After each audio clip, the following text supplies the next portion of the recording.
June 1980. I am glad to welcome you to this conference. The main person responsible for calling this conference is my friend and colleague, Mr. Munshi.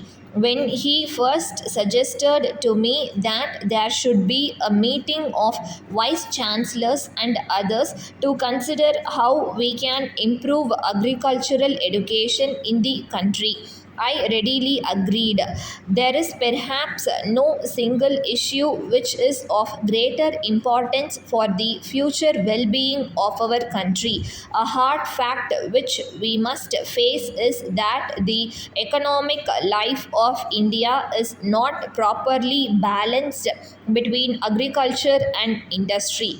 Though there has been considerable advancement in industry in India in the last 50 years, we cannot by any means call India an industrial country. The basis of our life is still agricultural. The vast majority of our people depend on agriculture for their living.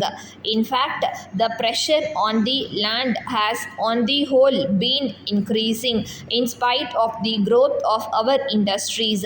It is therefore all the more regrettable that we cannot produce enough food even to meet our own requirements. Roughly 80% of our people are in some way or the other connected with the land. Yet we have to depend upon foreign countries to get enough food for our people.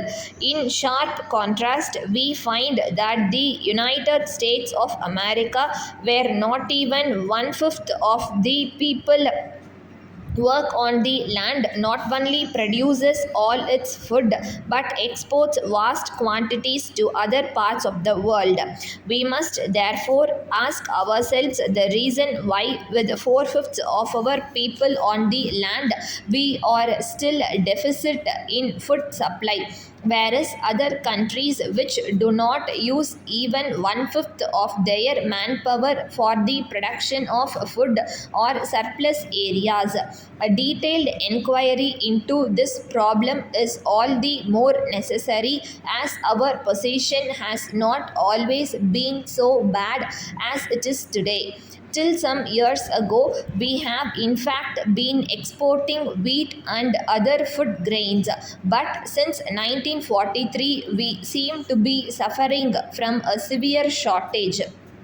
You all know about the serious efforts of the governments both at the center and the states to increase the production of food through the Grow More Food campaign. I think you will all agree that the results have not been commensurate with our efforts. 1951 has been a very difficult year. Obviously, we cannot always depend upon foreign countries to supply us with food. The present situation is very difficult, but when we remember the rate at which our population is growing, the future difficulties are sure to be still greater.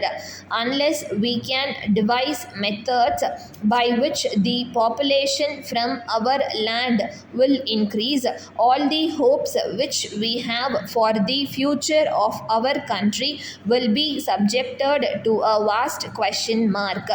It is in this context that we have met here today as educationists whose business is to train the people of the country. It is our duty to suggest methods by which we can overcome the threat of severe food shortage. We know that the average yield of our land is one of the poorest in the world. This is so in spite of the fact that the quality of our soil is one of the best. The only explanation is that our methods of agriculture are not fully effective. We must therefore think in terms of a change in our agricultural methods. This can be achieved only if our agricultural education is revised. I think you will all agree with this. Letter dated 7th October 1979 from the International Traders Private Limited, Bose Road, Calcutta to Mrs. Spencer and Company Limited, Anna Salai, Madras. Dear Sirs, we thank you for your kind inquiry about our latest model duplicator. We are the only Indian representatives for the same. We have great pleasure in enclosing the details regarding the machine as also our quotation for your kind consideration. The price is for Madras and inclusive of excise duty, freight, insurance, and sales tax. Our terms are 10% of the total price of the machine as advance at the time of placing the order and the balance at the time of delivery. We guarantee the availability of spare parts and accessories. Spares required would be supplied on replacement basis. They would be released from our stock and in turn you will import them and return to us. In case you want to avoid annual service contract, you will have to pay rupees 25 for every visit, which would again be excluding these spares. We sincerely hope that all the points have been clarified. If you need any further details, you may please get into touch with us. We would also be too glad to arrange for a free demonstration of the machine at our local office at your convenience after hearing from you. We look forward to the pleasure of receiving your early order. Thanking you, your